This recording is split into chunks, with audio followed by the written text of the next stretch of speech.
What is happening, guys? Welcome back, and it's time to take on another big boy.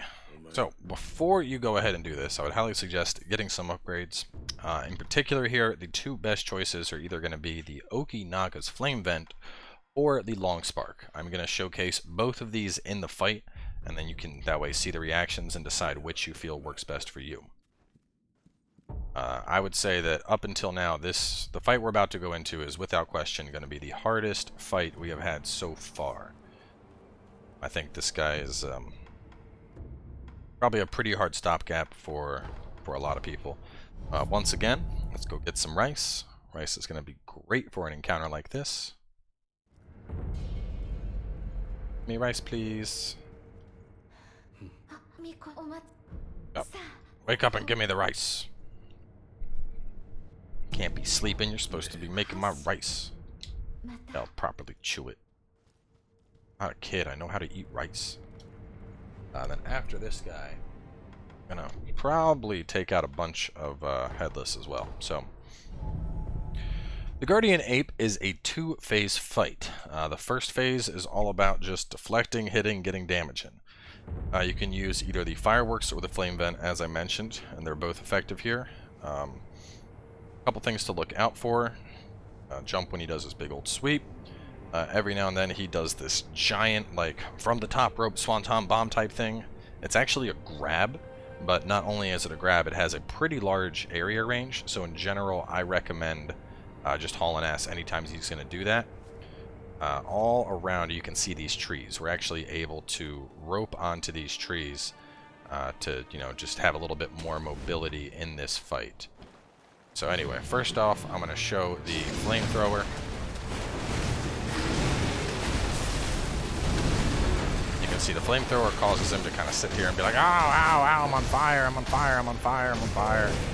So that works pretty well, I think. Locks him down. I'm also going to be using the floating passage move we picked up from the merchant.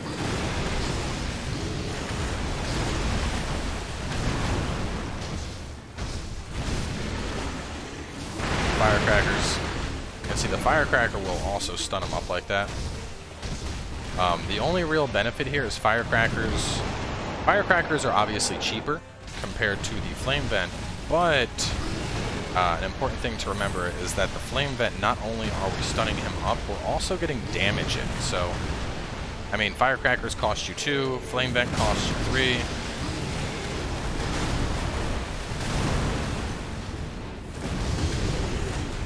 So, I mean, ultimately it's going to be up to you.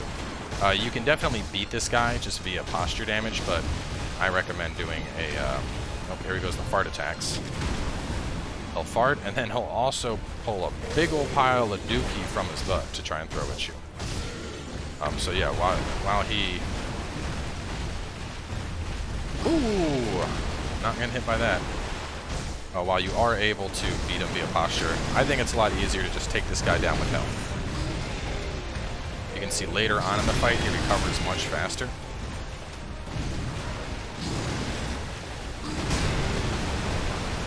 Yep. Less opportunities to do stuff. Which is why the flamethrower becomes even better as you move towards the later portions of the fight.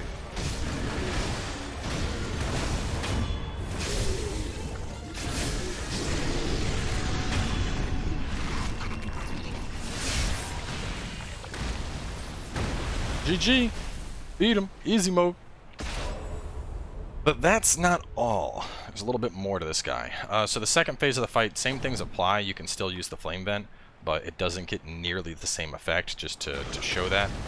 And also, before the second phase starts, I would highly suggest you put on our mottled purple gourd. We're gonna get him nice and oily. So he's gonna do this thing. So basically anytime you see him move his head back towards his neck, just haul ass away. The best thing to do is just hold back, hit dodge once, and then just keep pressing it so you go into a straight sprint. He has a sweep. You see, he's kind of chaotic with his movements, which is what makes this a little tricky. Jump over that. And honestly, the best piece of advice I can give here is going to be to...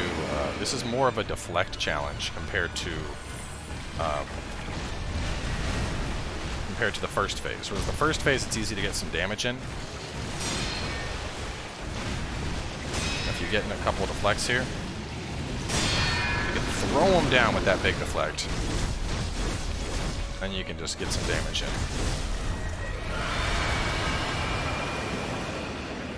See how effective that is. Alternatively, of course, you can also use the, you're able to use those trees to rope out as well.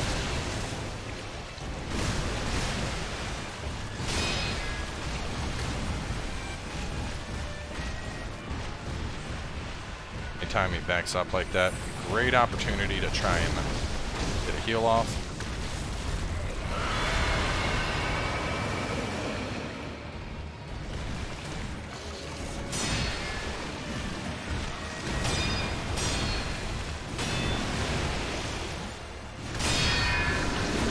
That's the biggest thing here. It's just knocking him down, getting that that parry on that big attack, and then using that to get in free damage.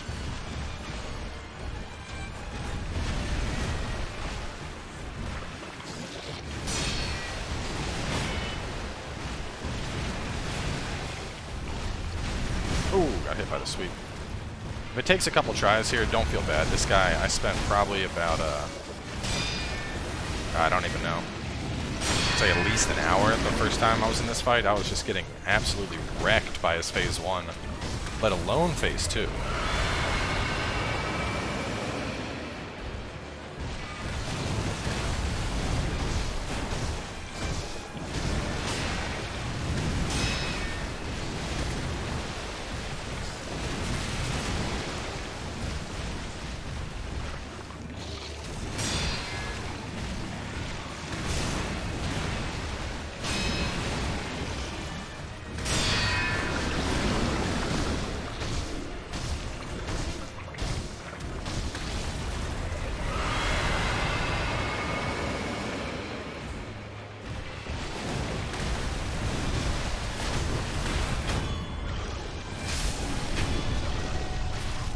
Get out of here!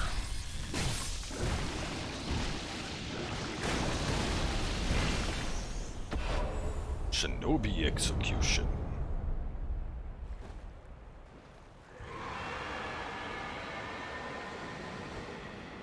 Or yell off in the distance. Oh, we get a memory from him, the slender finger. And we're gonna head on over this way. Dive on down. And get the precious bait. Now, up ahead we have a key item. And basically right past his idol is the White Lotus. Once you grab that White Lotus, you effectively start what will be moving towards the end of the game.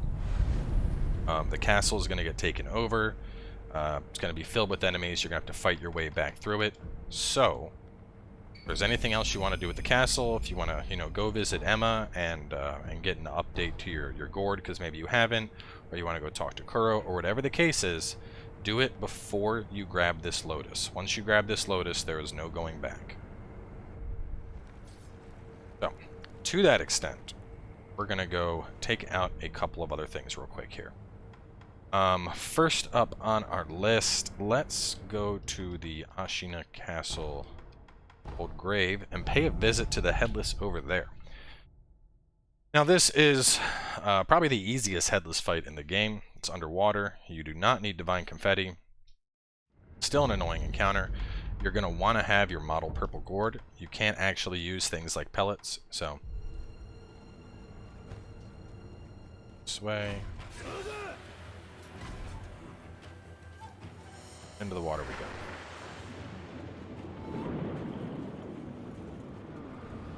You can see he does underwater Getsuga Tenchos because he's been watching tons of anime and he's a big Bleach fan. So run up and get a hit in when you can. Still do his thingy, just like the other Headless. And every now and then he'll do this Sunken thing where he creates a big old vortex that tries to suck you in for a grab. Which is this. You'll see, we got the icon indicating that, it's a perilous attack and it's going to hurt if a kid mixes with us. The best thing to do, it's a really gimmicky fight here, we're just getting in, getting out, getting in, getting out.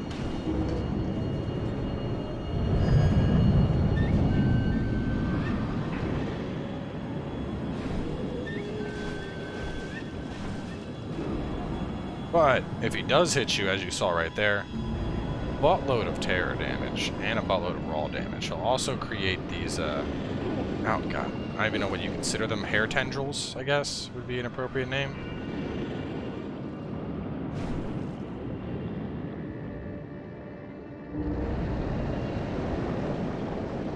They have pretty crazy tracking, as you're seeing right here. So once you get enough following you, the best thing to do is to just kind of shoot on in, and that will, you know, throw them off for a second.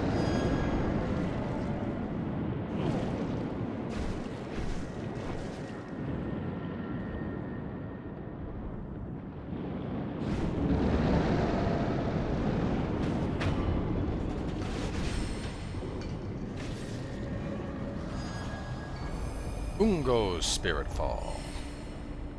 So with him dead, go ahead and pick up those heavy coin purses.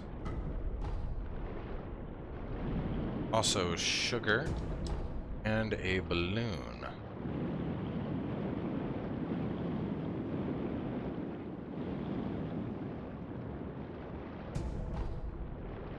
Alright. I don't know why I'm chucking that. Let's see. So with him knocked out, we're going to take out the other couple Headless that are around here just to get him out of the way. You know, we're in a pretty good position right now. Part of me wants to go back and try to take on Jizo and Dosaku, but man, I did not expect the damage they were coming at me with. That was intense. First one, let's see. Let's go get the one that's Hidden Village.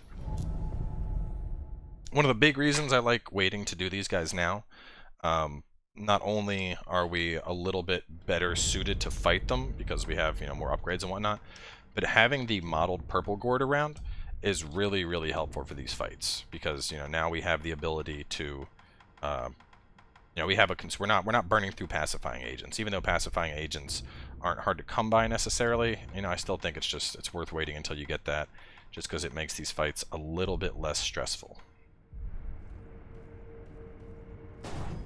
One thing, actually, let me go grab this. I think I can get it now that I have, I should be able to now that we've killed the monkeys. One thing which would make all these fights super easy, be a shame not to discuss it. So there is an upgrade for our loaded umbrella, which allows it to just shut down all damage that is considered like ethereal like that. So anyway, first we're gonna fit the new tool. This is the last shinobi tool we needed, the finger whistle. Get that after the ape. And let's see, I need 600 gold for that. 1600 and scrap iron. Yeah, so we're gonna go ahead and get this upgrade now, just because that makes Headless that much easier.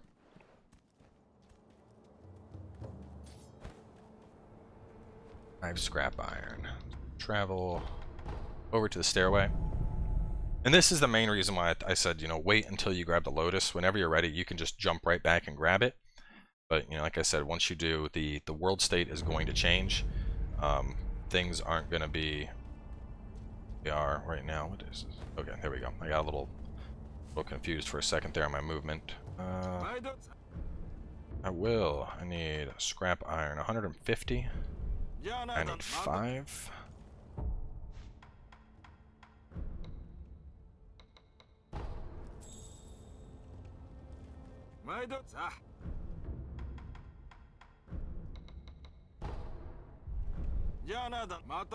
So you can always farm this stuff off enemies. Personally, I just get it off Dosaku, not Dosaku. Ayanama. You know, I think it's for me at least, it's easier to just quickly farm up like 150 gold and buy one than it is hunting an enemy down to drop them. But, you know, at the same time, if you're using stuff like Bell Demon and Possession Balloon, you can get pretty good drops. It's just, I don't know. I'm lazy.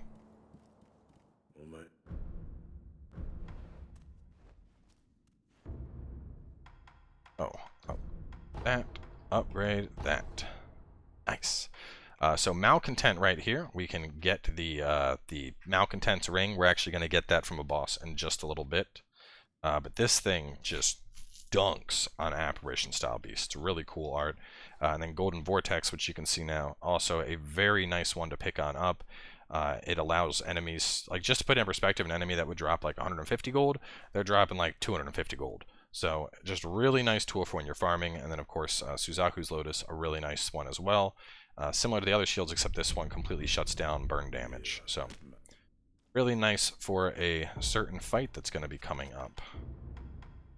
I say coming up, but it's actually like the very end of the game. But there's an optional boss at the end that you would basically want Malcontents and Suzaku's Lotus for. And without them, in general, you'd be in for a really bad time. It's a optional boss, arguably the hardest boss in the game. Something called the Demon of Hatred. Feisty lad.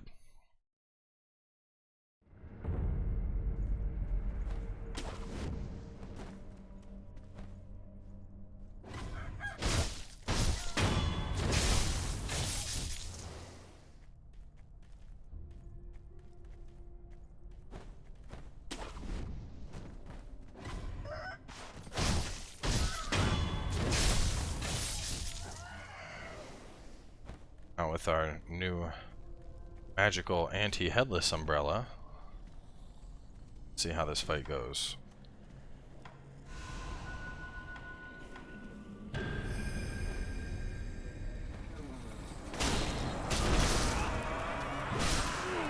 Not a good start. Not a good start at all. Not a good start at all.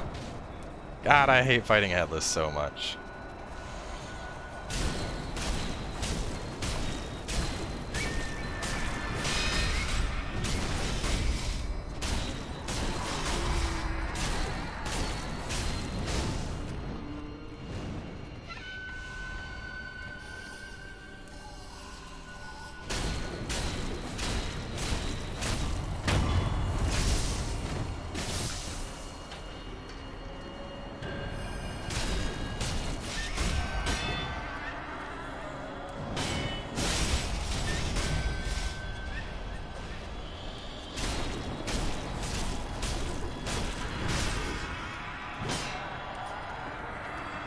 Oh shit, thought I was back off.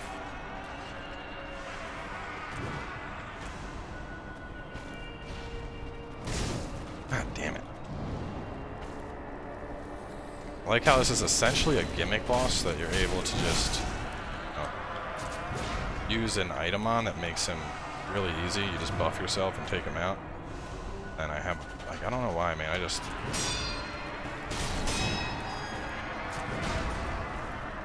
have so much trouble against the Headless guys.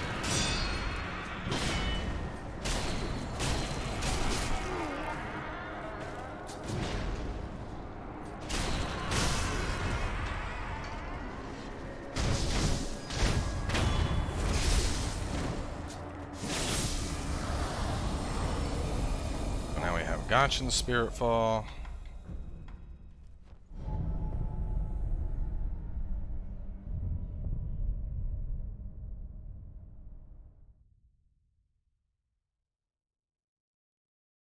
I do need to get the grave wax.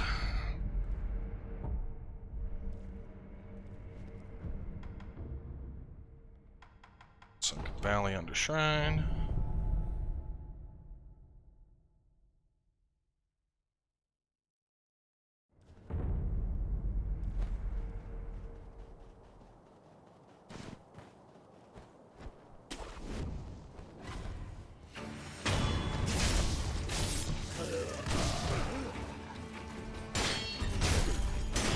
You will heal me.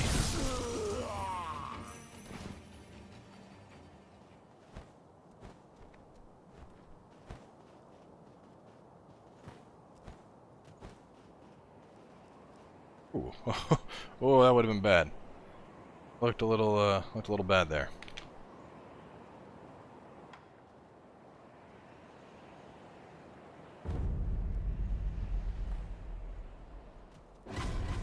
See, these guys are all pissed off. They're like, "Don't stole our shit." They're actually pretty decent XP if you want to farm them, but.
Ah.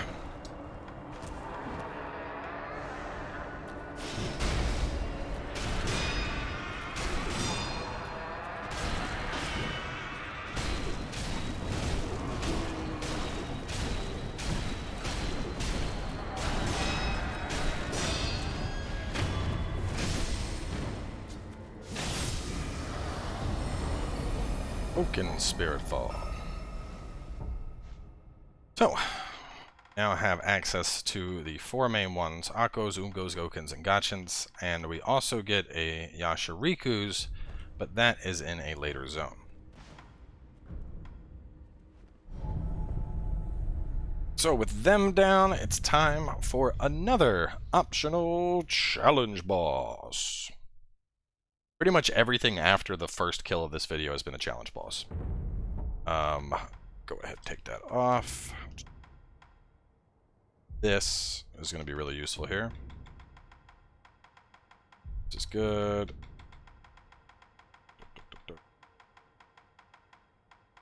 It's good. Sugar. So we're going to travel over to the Ashina Depths poison pool.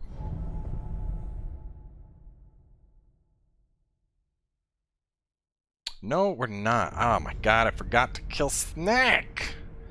Gotta finish off Snake. How could I forget? Oh man, I'm gonna have to... let's go here first.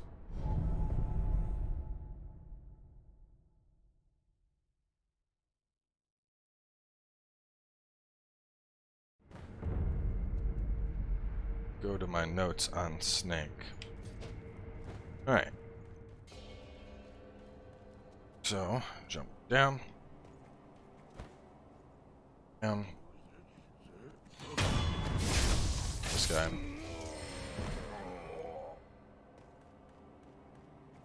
This guy. Kill. Up tier.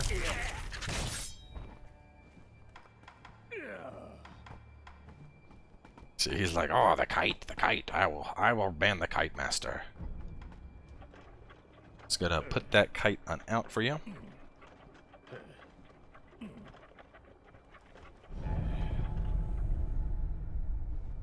You can actually run there. You don't need to travel. For whatever reason, you're on the world's slowest hard drive.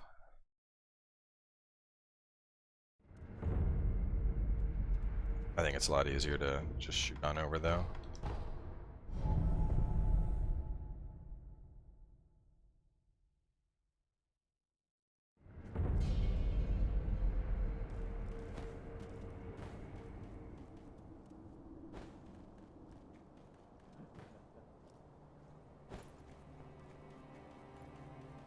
Ignoring everything here, by the way. We're not fighting anything.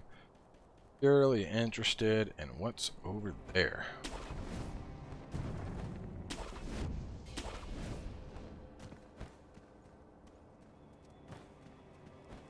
Yahoo! Okay, so we get some snap seeds. And it's go time! Oh my god! Oh! Oh! Oh, one more! And... magnetite. Okay, oh, that's right, if we round the corner, there's it. Where's it at? For some... later... Oh no, we gotta get the idol first. Ahead of myself. No.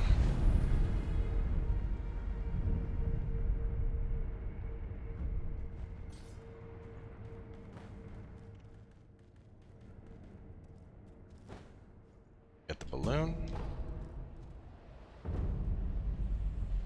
Here is... boy. So, make sure you're locked on here before you jump. Yeah!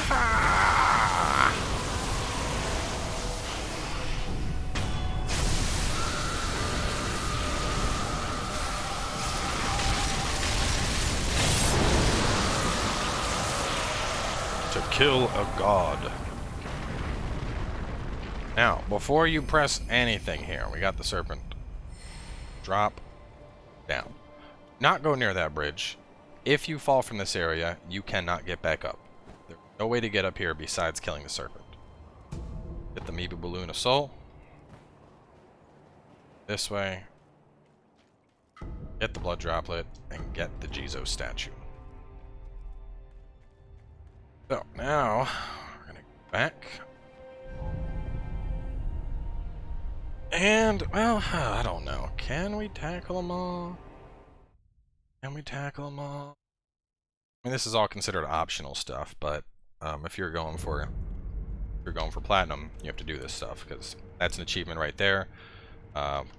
Killing the guys that we're about to kill, the apes, you need to take them out to get an item needed to upgrade your prosthetic tools all the way.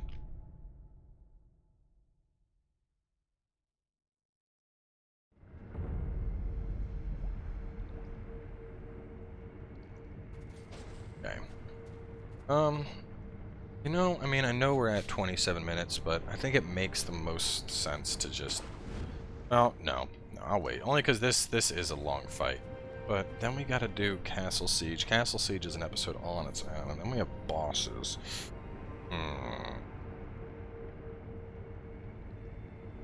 Yeah... Just don't want like a 40-minute video.